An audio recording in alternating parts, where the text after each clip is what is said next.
பாரதம் எழுதிய பண்டிதனுக்கு நாமாவளி சொன்னார். அடமூ உலகத்தை காப்பவன் இங்கே மூன்றடிதான் இருந்தான். என் பட்டு உடுத்தி குட்டிக் கொண்டு தொழுதோம் கணபதியே, இப்பிறவி கடலில் ஆழம் அறிய கரை சேர்த்தருள்வாயே.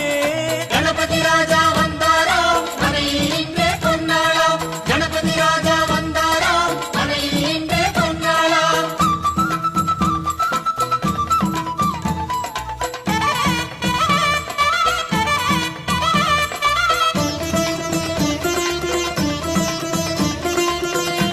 ஓம் மோத விநாயகா, பிரமோத விநாயகா, சுமுக விநாயகா, துர்முக விநாயகா, கணநாத விநாயகா, ஞான விநாயகா, துவார விநாயகா, அவிமுக்த விநாயகா, ஐஸ்வர்ய மழை பொழியும் வடக்கு திக்கு நோக்கி அமர்ந்து சூரிய சந்திரகோடி பிரகாச ஓம் மயூரத்வஜ கணபதி, ராஜேச கணபதி, மிருத்யுமேச கணபதி, ஓங்காரேச கணபதி, குணே